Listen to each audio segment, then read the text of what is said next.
사도신경으로 신앙 고백하겠습니다. 나는 전능하신 아버지 하나님 천지의 창조주를 믿습니다. 나는 그의 유일하신 아들 우리 주 예수 그리스도를 믿습니다. 그는 성령으로 잉태되어 동정녀 마리아에게서 나시고 본디오 빌라도에게 고난을 받아 십자가에 못 박혀 죽으시고 장사된 지 사흘 만에 죽은 자 가운데서 다시 살아나셨으며 하늘에 오르시어 전능하신 아버지 하나님 우편에 앉아 계시다가 거기로부터 살아있는 자와 죽은 자를 심판하러 오십니다. 나는 성령을 믿으며 거룩한 공교회와 성도의 교제와 죄를 용서받는 것과 몸의 부활과 영생을 믿습니다. 아멘. 찬송가 210장 부르겠습니다. 210장.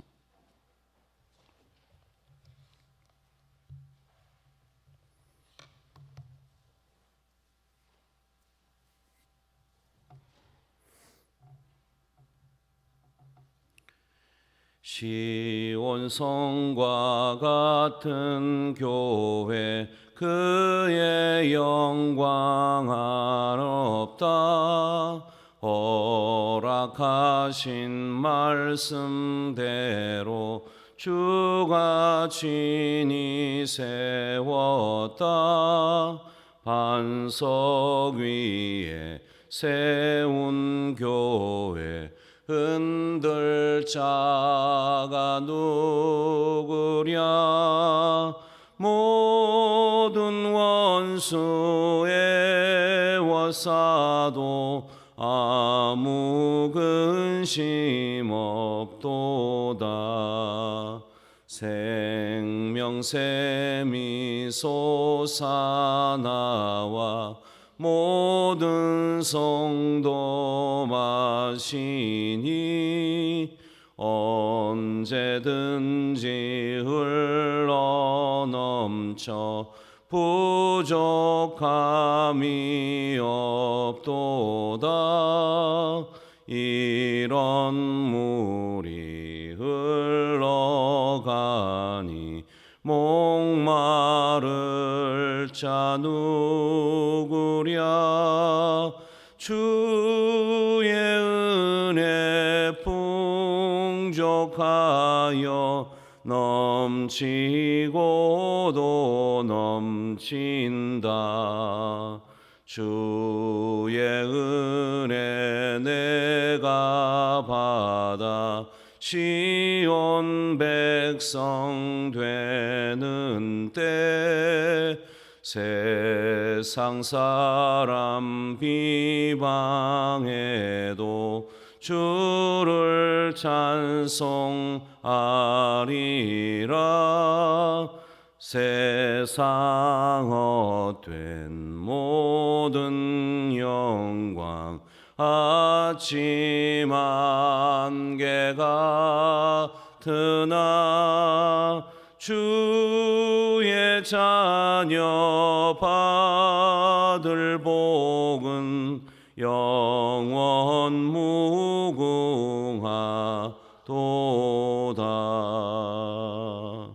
아멘.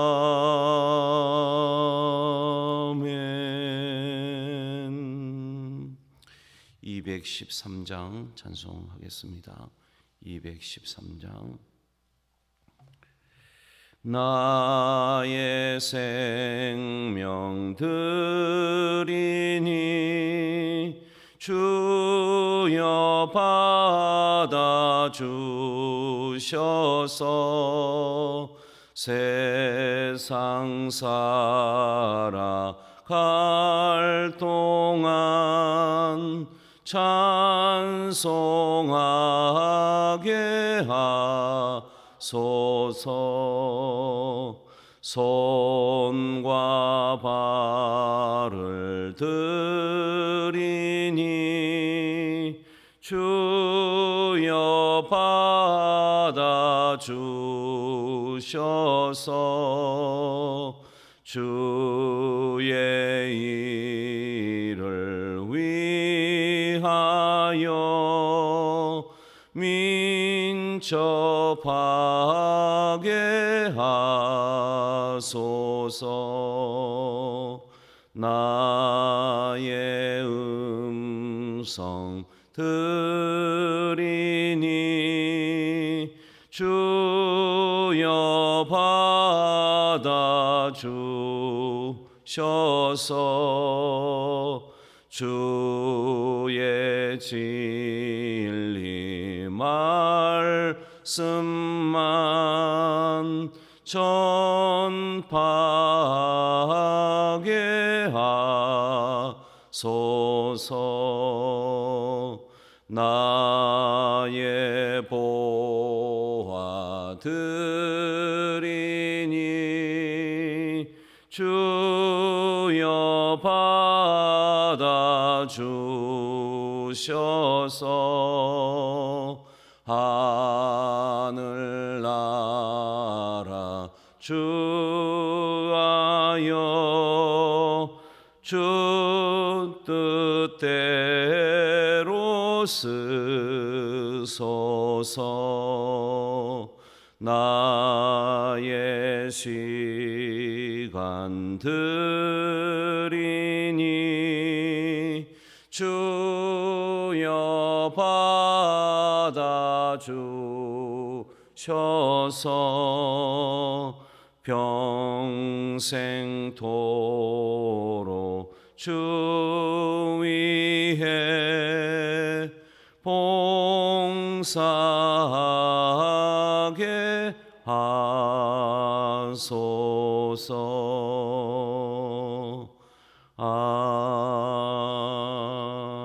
아멘. 고린도후서 13장 말씀 보겠습니다.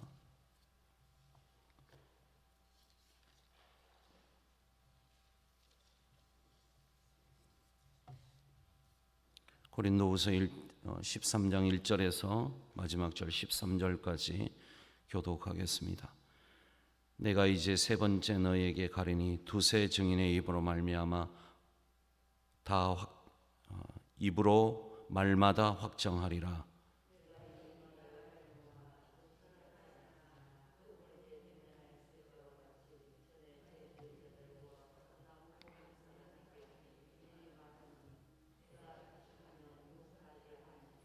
이는 그리스도께서 내 안에서 말씀하시는 증거를 너희가 구함이니 그는 너희에게 대하여 약하지 않고 도리어 너희 안에서 강하시니라.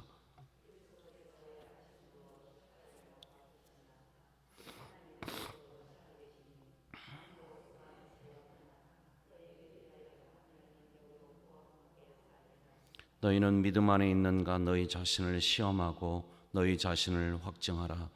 예수 그리스도께서 너희 안에 계신 줄을 너희가 스스로 알지 못하느냐? 그렇지 않으면 너희는 버림받은 자니라.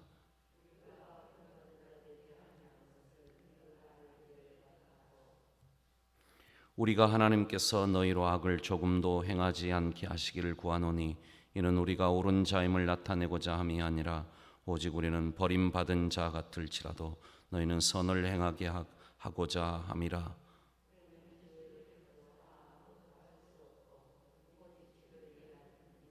우리가 약할 때 너희가 강한 것을 기뻐하고 또 이것을 위하여 구하니 곧 너희가 온전하게 되는 것이라.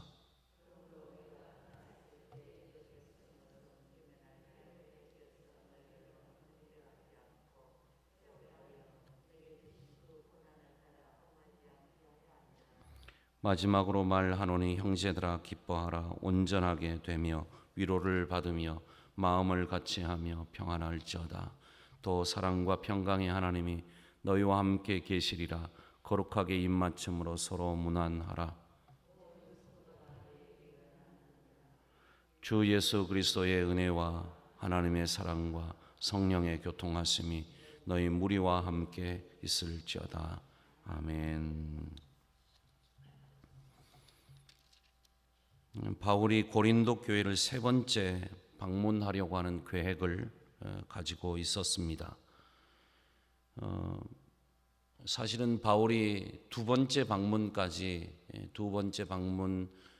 통해서 그동안 교회가 여러 가지 거짓 사도들에 휘둘려 가지고 성도들이 그 사람들 쫓아갔지만 아마 두 번째까지 방문을 통해서 그래도 교회가 어느 정도 안정이 되고 또 그렇게 막 마음이 흔들렸던 사람들도 어느 정도는 돌아왔던 것 같아요.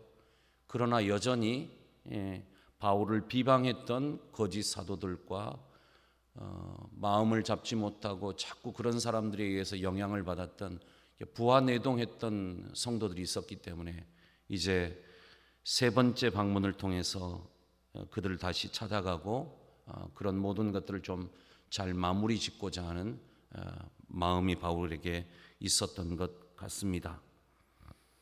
우리가 고린도후서 10장부터는 굉장히 어조가 강해졌다. 우리가 이런 것들을 저번에도 제가 한번 말씀을 드렸는데 고린도후서 13장에는 바울의 어조가 최고조에 달합니다. 극강이에요. 그 요즘 젊은 사람들이 말하는 표현대로 이건 극강이에요. 완전 최고조에 달해 있어요. 볼까요? 한번 1절을 보겠습니다. 내가 이제 세 번째 너희에게 가리니 두세 증인의 입으로 말마다 확정하리라. 두세 증인의 입으로 말마다 확정한다. 이것은 신명기 19장 15절의 인용이거든요.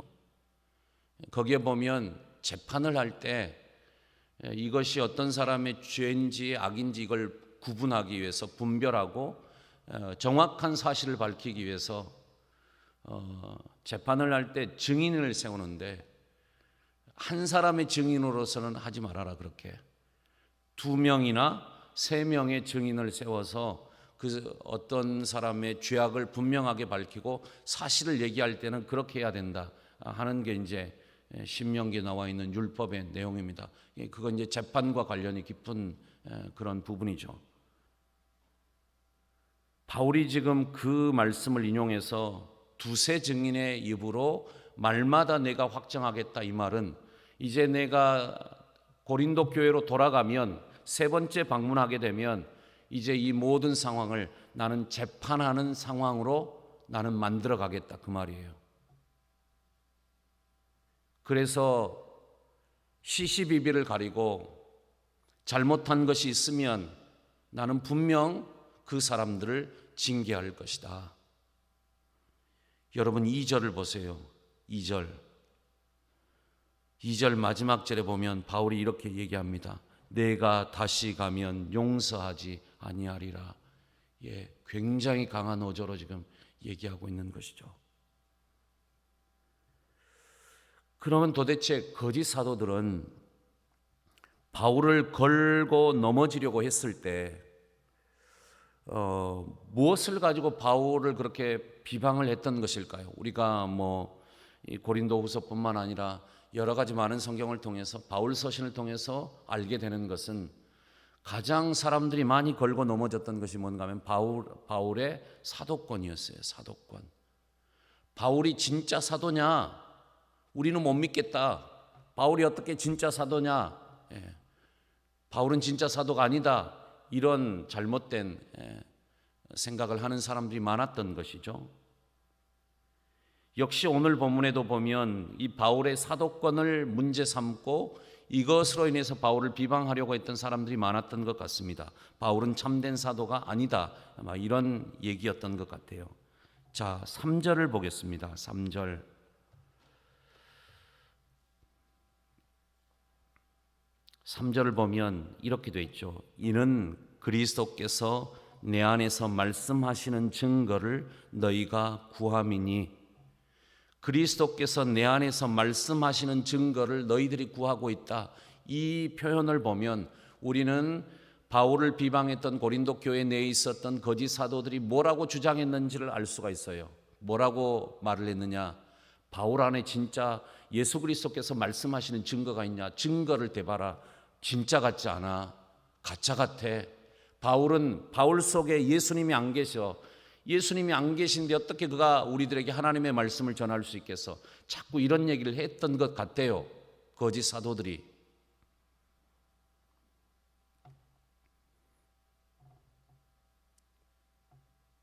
예수님이 바울 안에서 말씀하신다는 증거가 있어야 되는데 바울이 과연 있느냐? 예수님이 그 안에서 말씀하시는 증거가 있느냐? 없다. 없을 것 같다. 이런 얘기를 하고 의문을 제기한 것이죠. 또 하나를 볼까요?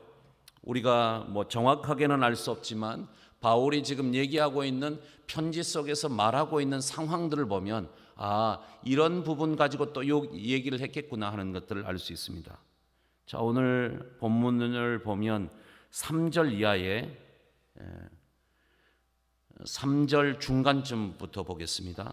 그는 너희에게 대하여 약하지 않고 도리어 너희 안에서 강하시니라. 이게 무슨 말인가 하면 예수님께서 약하지 않고 강하다 그런 말을 하고 있죠. 4절에도 보면 그리스도께서 약하심으로 십자가에 못 박히셨으나 하나님의 능력으로 살아계시니 우리도 그 안에서 약하나 너희에게 대하여 하나님의 능력으로 그와 함께 살리라. 바울이 지금 자꾸 약함을 얘기하고 그리스도의 약함을 말하는 것을 보면 고린도 교회 그 거짓 사도들이 바울을 자꾸 이렇게 공격을 했던 것 같아요. 바울은 굉장히 약한 사람이다. 진짜 사도면 그 안에 뭔가 좀 강한 것이 있어야지. 왜 사람이 돼가지고 저렇게 물러 터져가지고 약하기만 해? 왜 약한 모습을 자꾸 우리한테 보여주는 거야? 이걸 가지고 시비를 걸었던 것 같아요. 그러나 바울이 계속해서 얘기하듯이 바울이 겸손하게 고린도 교회를 섬기고자 해서 그 모습이 유약한 모습으로 드러났을 뿐이지 바울은 약한 사람이 아니라는 거죠. 내가 너희들을 섬기기 위해서 낮은 모습으로 약한 모습으로 너희들에게 보였을지 모르겠지만 예수님도 그랬고 예수님이 마치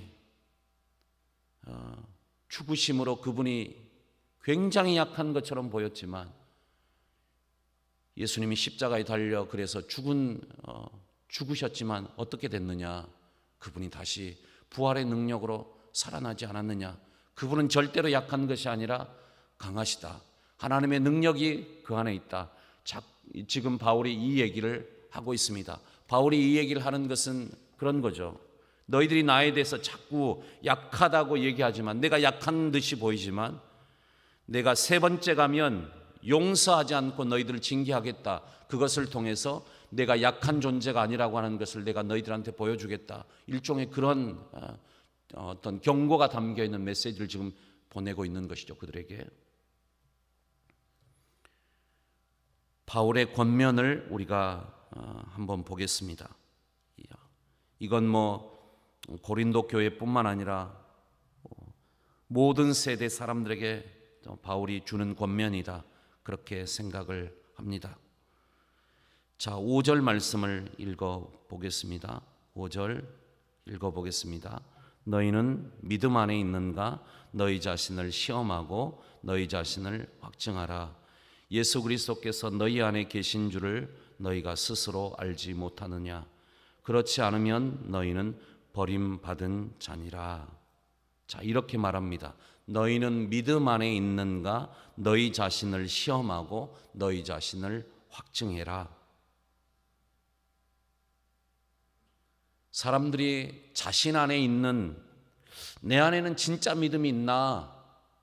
내 안에는 참된 믿음이 있나? 이것을 안 보고 사람들이 봤던 게 뭐예요? 고린도 교회 성도들이 봤던 게 뭐예요? 내 안에는 참된 믿음이 있나? 이것을 스스로 확증하고 판단하지 않고 바울 안에 뭐가 있나 이것만 봤다는 거예요. 바울 안에 진짜 예수 그리스도의 말씀이 있는가? 바울의 속에 예수 그리스도께서 계셔서 그분께서 지금 바울을 통해서 말씀하시는가? 자꾸 이런 것만 봤다는 거예요. 그러나 여러분 진짜 확인해야 되는 게 뭡니까? 뭐가 먼저예요? 바울이 지금 얘기하는 게 먼저잖아요. 진짜 내 안에 진짜 믿음이 있는가? 이것을 먼저 들여다봐야 되는데 사람들이 다른 사람을 보면서 저 사람은 진짜야? 그렇게 생각했다는 거예요. 여러분 흔히 우리는 이렇게 흔히 살 수 있어요. 자기 자신한테는 굉장히 관대하면서 남한테는 굉장히 엄격하게 대할 때가 우리는 너무 많습니다. 여러분 생각해 보십시오. 다른 사람에게 내가 그동안 들이밀었던 기준을 내 자신에게 적용한다면 어떤 일들이 일어날까요? 우리는 이렇게 해야 돼요, 사실은. 내가 가지고 있는 이 기준, 이 기준 가지고 막 다른 사람들 막 뭐라 한다고요. 그런데 사실은 그 기준 가지고 내 자신에게 적용해야 되는데 사람들은 안 그럴 때가 많이 있어요.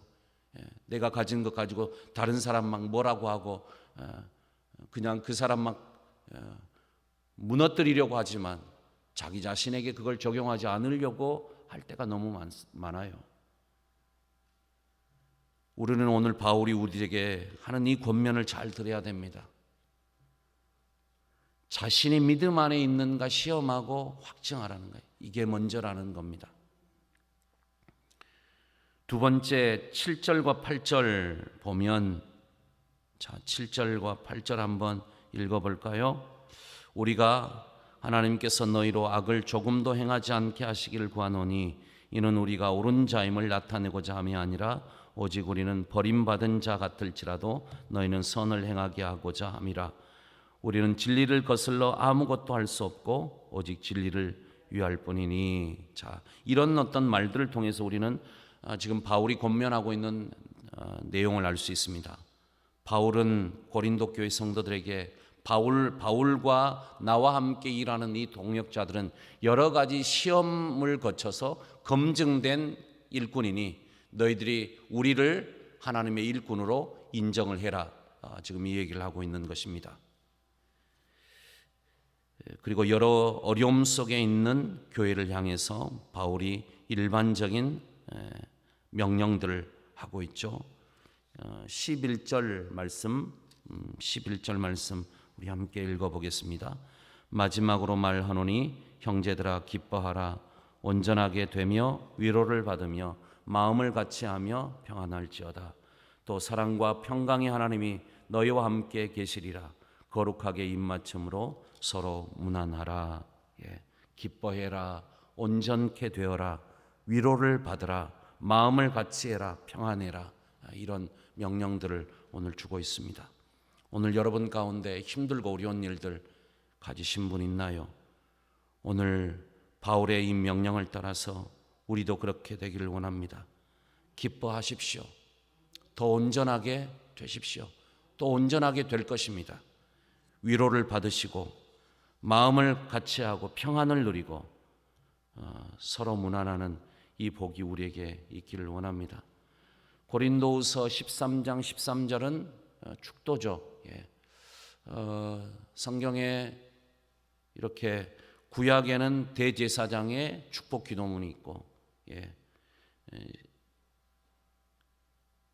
고린도후서 13장 13절에는 성삼위 하나님에 관련한 그런 축복 기도문이 있습니다.